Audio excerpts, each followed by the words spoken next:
сарнавишти ояндаи тоҷирони бозори бузурги масолеҳи сохтмонии Султони Кабир ва маркази савдои Осиё ки қарор аст фаъолияти онҳо аз 1 марти соли 2022 қатъ карда шавад, ҳанӯз норӯшан аст. тоҷирон аз он нигаронанд ки вобаста шудани бозор ва марказҳои савдои атрофи он ҷои корашонро аз даст медиҳанд.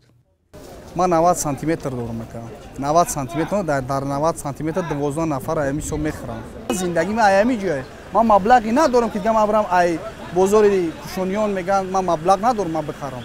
Ай сол 2011 ба соҳибкорӣ машғулам.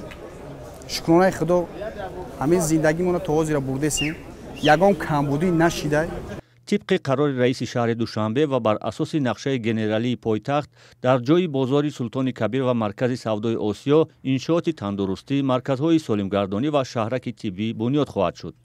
همچنین هدف دیگر این تصمیم به تنظیم درآوردن حرکت بهمانی‌های نقلیات در خیابان نعمت قره‌بایف گفته می شود. مسئولان بازار سلطان کبیر درباره قطع کردن فعالیت بازار از قبل آگاه نشده‌اند. این خبر را از رسانه‌ها شنیدند، اما با این تصمیم شهرداری موافقند.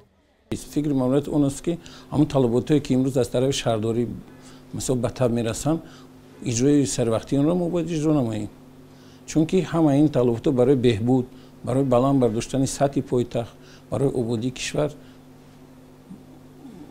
روانه کرده شدند. سلطان کبیر یکی از بازارهای اساسی فروش محصولات ساختمانی در تاجیکستان است. آن را سال 2000 ساختند و در آنجا 1500 نفر کار میکنند. بازار سلطان کبیر و مرکز سودای آسیا در مساحتی بیشتر از 5 هکتار جای گرفته است.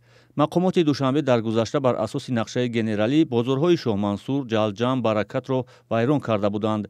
در پی تخریب این بازارها نیز آن زمان دهها سوداگر شکایت داشتند که به جای کار مانده در پرداخت قرضهای بانکی با مشکل دچار شده‌اند.